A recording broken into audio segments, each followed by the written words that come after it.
اور نہ ہی آپ جو ہے ایک عزت والا سوسائٹی بنا سکتے. ارشد ملک صاحب کچھ پوچھنا چاہیں گے؟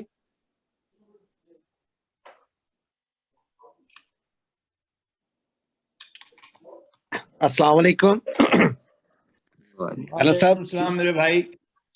سر ظفر صاحب آپ نے بڑی کھری کھری آج سنا دی تو جسے کہتے ہیں دل باغ باغ ہو گیا. آواز آ رہی ہے آپ کو؟ جی میں ارشد ملک صاحب آپ کا نام لکھا آ رہا ہے, آواز آ رہی ہے, آپ کی شکل مبارک نظر نہیں آ رہی. اچھا شکل مبارک کہاں سے آتی ہے اس کو بھی دیکھ لیتے ہیں. ہاں اب آ رہی ہے, اب آ رہی ہے, اب آپ کی مسکراہٹ آ رہی. جی اصل میں نے کہا ظفر بھائی آج آپ نے ہمیں کھری کھری سنا دی ہیں, جسے کہتے ہیں نا کہ شوق آپ نے پورے کر لیں ہم. تو میں اس کے علاوہ سر میں اس کے علاوہ کیا کہہ سکتا ہوں کہ I agree with you internally. میں بھی اسٹرگل سے گزر رہا ہوں, ناٹ ٹو دی ایکسٹینٹ جو آپ نے ایکسپیرئنس بتائے اور جو آپ کی اسٹڈی ہے, وی کینٹ میچ دیٹ. لیکن جو کچھ بھی ہم کلیکٹیولی سوچ رہے ہیں, obviously ہسٹری یہ بتاتی ہے کہ we can not get that ideal state جس کا ہم آج تک تصور میں لے کے رکھتے ہیں. ٹھیک ہے, لیکن سم ہاؤ ایک امید کی کرن یہ ہے, اور جو ہمارا عقیدہ ہے کہ اللہ ہیز اے گرینڈ پلان. ہاں جی, Allah's grand plan is in place. Obviously we are responsible for our individual deeds and there's a lot that we can do. مطلب وہ ساری زندگی بھی ہم کرتے رہیں جو آپ نے بات کی کہ اپنے ارد گرد کے ماحول کو ہی ٹھیک کرتے رہیں تو ہماری زندگی گزر جائے گی. تو آپ کا کیا خیال ہے, کیا اللہ کو نظر نہیں آ رہا ہے سب کچھ جو ہو رہا ہے؟ Does he not know our intentions, our efforts? سو ایک تو ہے کہ نام مایوسی جو ہے نا, سوری مایوسی تو نہیں ہونی چاہیے. جس طرح ایک بھائی نے کہا کہ مایوسی فیل ہوتی ہے, ہم یہ فیل کریں کہ ہم اس آزمائش سے گزر رہے ہیں جیسے پچھلی امتیں گزری. ان سرکمسٹانسز میں واٹ کین وی ڈو؟ تو مجھے یہ یاد آتا ہے میں نے ایک اشتہار دیکھا تھا, تو it's kind of relevant to this discussion, کہ ایک سمندر پہ بہت زیادہ پولوٹیڈ سا انوائرمنٹ تھا, وہاں پہ طرح طرح کے ڈبے اور پولیتھین کے بیگز اور گند بھرا ہوا تھا. انہوں نے دکھایا ویڈیو پہ, from one and two the other and it was full of filth. تو بتانا وہی چاہتے اس کو کون صاف کرے گا. And then a lady comes into the scene, she picks up one bottle and the saying goes, I've done my part, اور ایڈ ختم ہو گیا. تو میں یہ کہوں گا کہ اگر ہر شخص ہم میں سے if we can do our part, تو maybe that's all that Allah is looking for us, from us. میں عرض کروں, جی بتائیے سر. دیکھیے مایوسی تو ہمیں منع کر دی گئی ہے. قرآن مجید میں ارشاد ہے وہ لوگوں جنہوں نے اپنے کو ظلم کیا ہے اللہ کی رحمت سے مایوس نہ ہو. تو ہم تو مایوسی ہو نہیں سکتی, چاہے ہم گناہ گار برے کیوں نہ, مایوسی نہیں کرنی. میرا نقطہ نظر یہ نہیں ہے کہ مایوسی, نقطہ نظر یہ ہے کہ ہم جو کوششیں کرتے جا رہے ہیں نا ان کا فائدہ کوئی نہیں ہوا. میں نے توجہ یہ دلائی ہے کہ بہتر میری جو میں غلط جیسا ہی سمجھاؤں نئے طریقے سے کوشش کریں, میں یہ کہتا ہوں. تو یہ جس آزمائش میں آپ پڑھیں بہتر ہو جائیں گے. خدا کا اپنا جو نظام ہے نا وہ آزمائش کے اوپر ہے, یہ بالکل آپ کی بات صحیح ہے. ہمارے ذمے یہ نہیں ہے کہ ہم نے نتائج پیدا کر کے خدا کو دکھا کے اسلامی ریاست بنا لینی. ہمارا ہے اللہم اہدنا الصراط المستقیم, ہمیں سیدھے راستے پہ چلا.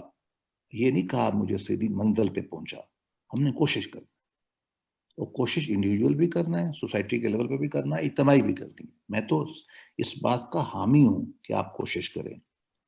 میں اس بات کو صحیح سمجھتا ہوں کہ دینی نظام جو ہے, یہ کہنا کہ 1400 سال میں نہیں ہوا, آئیڈیل پولیٹیکل سٹیٹ نہیں تھی, مسلم سٹیٹس ہماری تھیں, وہ بڑا اچھا کام کیا. لیکن کمال کی بات یہ ہے کہ وہ جو ہمارا گولڈن پیریڈ ہے اسپین کا یا بغداد کا, جو کچھ اس میں ہو رہا تھا اس کو ہم اسلامی نہیں سمجھ رہے, اس پولیٹیکل اسٹرکچر کو ہم اسلامی نہیں سمجھتے. وہاں جو سوشل سوسائٹی چل رہی تھی ہم اس کو اسلامی نہیں سمجھتے, اور ادھر ہم کہتے ہیں ہمارا گولڈن پیریڈ بھی تھا. میں کہنا کیا چاہتا ہوں, میں یہ کہنا چاہتا ہوں کہ ہم ٹھنڈے دل سے دیکھیں کہ کیا اسلام وہی چاہتا ہے جس کو ہم اسلام سمجھے بیٹھے ہیں. یا اسلام کوئی اور چیز چاہتا ہے ہم سے؟ دوسری بات میں نے یہ کی، ایک کہ ہم اپنی کوششیں ایک طرح سے کر چکے ہیں نظم اجتماعی میں لانے والی، وہ کامیاب نہیں ہوئی ہیں، آپ انڈیویجول کوشش بھی کر کے دیکھیں۔ بھی میں یہ ریکویسٹ کی ہے کہ 1400 سال کی تاریخ میں قرآن حدیث کی روشنی میں آپ دیکھیں کہ کیا ہمیں سسٹم چاہیے، کیا ہم غلط تو نہیں، کہ مت تو نہیں بنا رہے، کیا ہم خواب میں تو نہیں رہتے، کیا ہم ان ریئل باتیں تو نہیں کرتے، وہ یہ کام کر لے۔ اور تیسری بات، ہم میں سے ہر آدمی ذات میں اور اجتماع میں بھی، میں نے منع نہیں کیا ہے، میں خود اجتماعی ذہن کا آدمی ہوں، میں نے جوانی بھی سیاسی طریقوں میں گزاری ہے، مذہبی طریقوں میں گزاری ہے، ابھی بھی میں منسلک ہوں، میں اس کے بالکل خلاف نہیں ہوں اگر کسی نے یہ رزلٹ لیا ہے کہ اجتماعی کوشش نہیں ہونی چاہیے، لیکن پرائرٹیز جو ہے نا، اجتماعی کوشش بھی تب کامیاب ہوتی ہے جب کوششوں کرنے والے بندے ہوں گے آپ کے پاس۔ میں سادہ لفظوں میں کہتا ہوں، نٹ شیل میں، آج میں آپ کو پاکستان کا وزیر اعظم بنا دیتا ہوں اور میں کہتا ہوں یہ لو، اوپر خدا ہے نیچے آپ ہیں، اب اس کو اس اسلامی نظام کے حساب سے بنائیے کہ جو اسلامی نظام آپ چاہتے ہیں۔ اچھا، تو ارشد ملک صاحب، میں آپ کو نا ایک تلخ سی مثال دینا چاہتا ہوں۔ آج میں آپ کو اپنے حکم سے خواب دیکھتا ہوں اور میں آپ کو آج پاکستان کا وزیر اعظم بنا دیتا ہوں، اور آپ کو کہا جاتا ہے آئیے وہ اسلام نافذ کریں جو آپ چاہتے ہیں۔ آج رات جا کے سوچئے گا اس پہ، میں آپ کو ابھی بتا دیتا ہوں آپ کو مسائل کیا درپیش آئیں گے۔ پہلا مسئلہ درپیش آئے گا کون سا اسلام؟ میں وقت مزید نہیں لیتا، یہ سوال ہے کون سا اسلام۔ دوسرا سوال پیدا ہوگا کون سے بندوں سے لگواؤں؟ 35 وزیر نہیں ملیں گے آپ کو، 35 سیکٹری اللہ کے فضل سے نہیں ملیں، آپ کو اسٹیٹ بینک کا گورنر نہیں ملے گا، ٹھیک ہے، آپ کو نیشنل بینک کا گورنر نہیں ملے گا۔ یعنی اسلامی ذہن کو لوگوں کو لگائیں گے، ان کو پتہ نہیں ہوگا اسلامی معیشت ہوتی کیا ہے۔ آگے چلیں، آپ مرضی سے امر بالنہی وہ کرنا شروع کر دیتے ہیں سوسائٹی کے اندر، کیا سوسائٹی آپ کی وہ بات قبول کرے گی یا آپ کے خلاف بغاوت کرے گی؟ یہ آپ گھر جا کے سوچئے گا، بس میں اتنا کہہ سکتا ہوں۔ تھینک یو ظفر بھائی، ٹائم لمیٹڈ ہے but I will perhaps contact you individually. میرے پاس کچھ اس کا کچھ ہے، چلیں میں نٹ شیل میں کہنا یہ چاہتا ہوں کہ یس دیر از اے وے، اور وہ اگر ہم سوچ اپنی یہ بنا لیں کہ جو بھی مختلف ہمارے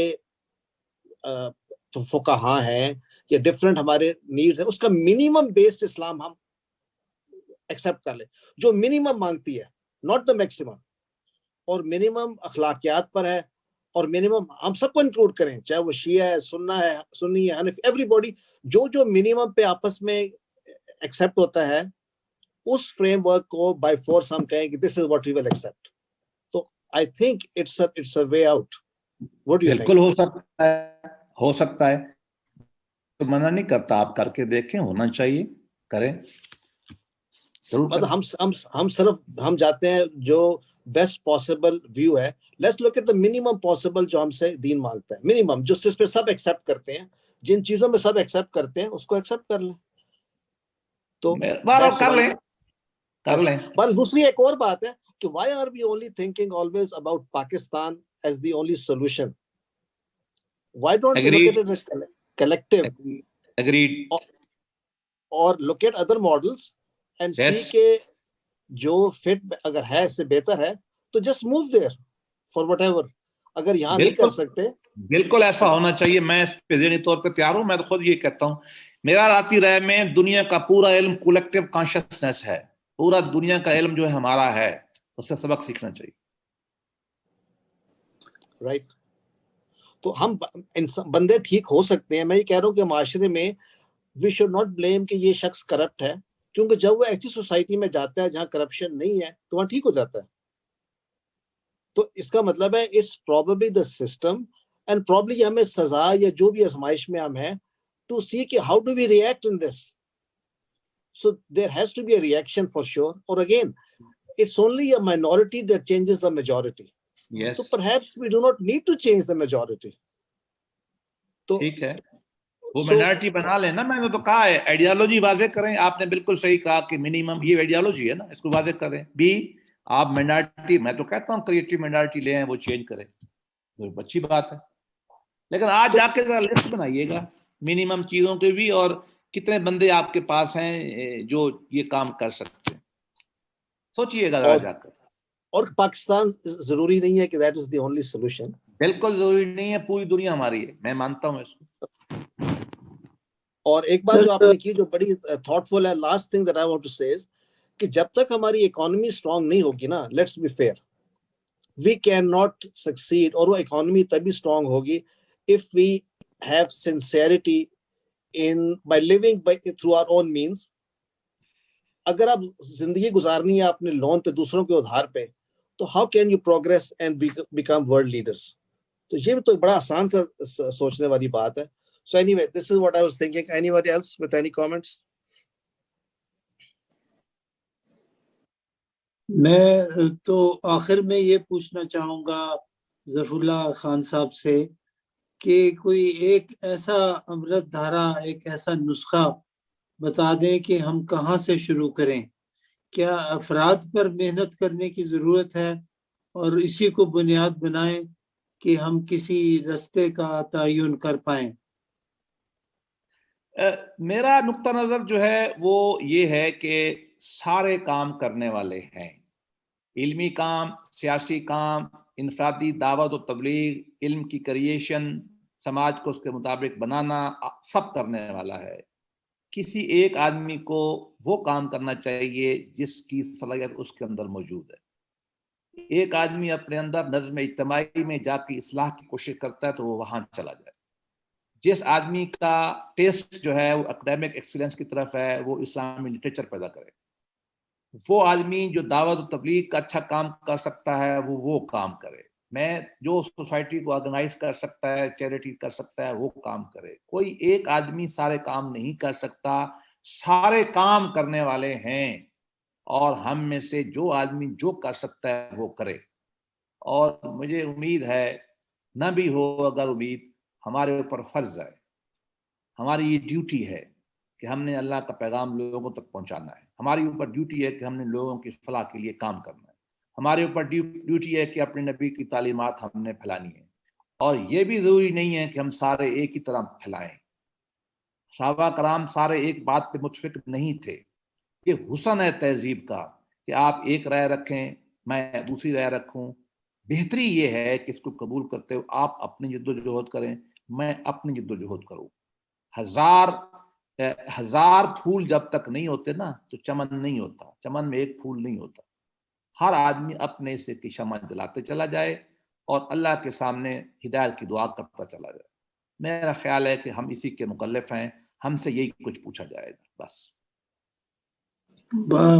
ماشاء اللہ، آپ نے جو اختتام کیا کہ 1000 پھول ہوں گے تو چمن بنے گا، تو اس سے تو میں یہ سبق سمجھ پایا ہوں کہ ہمیں ہر میدان میں بیک وقت کام کرنا ہوگا. بالکل ایسا ہی ہے. اور انشاءاللہ آپ کی نئی شائع شدہ اجتہاد کی کتاب پڑھنے کے بعد ہم آپ کو پھر تکلیف دیں گے کہ آپ آئیں اور ہمارے ساتھ ایک اور معانقہ کریں اور کھلم کھلا کریں. انشاءاللہ وہ عنقریب ہوگا اور آپ کی اویلیبلٹی ہوگا. ہم آپ کے بہت بہت مشکور ہیں کہ آپ نے تقریباً 2 گھنٹے کا وقت دیا اپنی مصروفیت میں سے نکال کے. آپ کی تشریف آوری کا بہت بہت شکریہ.